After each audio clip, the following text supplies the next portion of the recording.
Yes. Good afternoon, ma'am. How are you doing? Good afternoon. I'm fine, thank you. How about you? Ma'am, we got a question from one of our audience that he and his wife have recently undergone divorce. So, what will be the procedure for division of property? Okay. So, divorce itself is a very emotional process in not just going through heartbreak, but in also taking decisions on sharing or settling finances and investment. So, there can be a lot of questions and doubts about how properties get divided after divorce, especially when it is jointly bought one. So, understanding certain basic concepts would usually help ease the transition. We must have often heard of the terms separate property, marital property, joint property, etc. in a divorce. So, understanding the terms and what it constitutes is very crucial in understanding how it gets divided. So, let's see what a separate property is.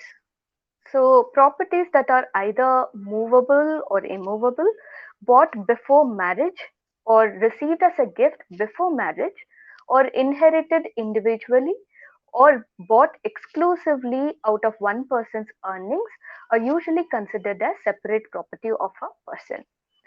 So, how is it different from a marital property? So, marital property is otherwise known as spousal property. So, property which is either immovable or movable, and both the parties or the couples have jointly bought or acquired during the course of their marriage, and it can also be a gift received by them together after marriage, and it also includes all the assets such as home, land, vehicles like cars, bikes, furniture, rental income, company shares, savings, etc. These marital property may also include the liabilities such as debts, mortgages, lease, loans, which the couple had jointly acquired during the course of their marriage. So, marital property can also be a separate property, but that is used by both of them exclusively and extensively, and that may also come under this category. So, what are the provisions available in dividing marital property, and how do these properties get divided after a divorce? Is a huge question mark. So, it is important to note that under current laws, ownership of a property vests with the person in whose name the property or the title of the property is registered. So, contributions made by one party to the other during the purchase of the property, either in cash or kind, or not usually recognized unless sufficient evidence is available to prove otherwise. So, how does this marital property get divided? So, with regard to inherited property after marriage, it remains with the person or the spouse to whom it is transferred to. So the other spouse cannot have any share in the inherited property. So with regard to property that is bought during the course of the marriage and is in the name of the husband or the man, then and when there is no financial contribution from the wife, then the wife is not entitled to any share in the said property. However, the court may take the property into consideration while deciding on maintenance for the wife. If the house is bought after marriage in the name of the husband, but the wife has financially contributed to buying the house, then she can claim her share of the property. So, if the house is bought in the name of the wife during the course of the marriage, she holds ownership of the house. However, if the husband can prove in the court that he has funded the entire purchase, then even though the title is held by the wife, he can have his claim to the share of the property. So, most of the confusion arises when the couple has joint ownership in the property or when they co own a property that they bought during the course of their marriage.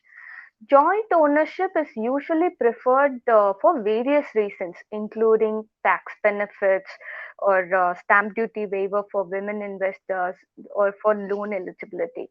So, in most cases, jointly owned properties are usually mortgaged to a financial institution. So, at the time of division, it is advisable to consider settlements like one spouse can buy off the entire property from the other spouse, and based on the market value, the other person's share can be calculated and reimbursed. But the terms must be written down, and agreement should be entered upon to effect the change in the title to the property. The other option that the couples can consider is to sell the share held by one spouse to the other spouse and effect the change in the title and ownership by entering into relevant agreement. The property can also be sold to a third party, and the consideration that they get out of that sale can be divided amongst the spouses. But be careful while you are selling it to a third person, and you'll have to sort out the outstanding loans and mortgages before you do so. Sometimes the couples may even decide to keep the property with themselves, and even after they get a divorce, because of appreciation in the value of the property or for some financial benefits. In that case, they can retain it as it is, but it is prudent to capture liability specifications in a separate agreement. So, apart from this, they have to keep in mind the tax implications in dividing a marital property, like who has to bear the expenses or who has to bear the tax in marital property or assets after division. So, when a spouse receives an asset from his or her spouse without any consideration prior to divorce, is usually tax free. But after divorce, the asset that has been given to the other spouse is considered as a gift and is taxable on the recipient. So, any subsequent income from the assets after a divorce would be taxable at the hands of the recipient on the spouse or the spouse who receives the asset. So be careful because it has tax implications while dividing the marital property. So apart from this, one more asset that are usually touched upon is Sridhar. So any property, either movable or immovable, gifted to the women at the time of marriage or after the marriage is termed as Sridhan. So Sridhan is given to a bride during and after marriage, and it is also considered as an asset, and it can very well form part of the marital property. So in cases of Sridhan, how do you divide it? There arises no question, because in cases of Sridhan, the wife has inalienable right over her Sridhan. Since it is exclusively her property, no one else, not even her husband, has the right to claim a woman's Sridhan property after her marriage. So these are some of the ways that a marital property can be divided or settled upon divorce.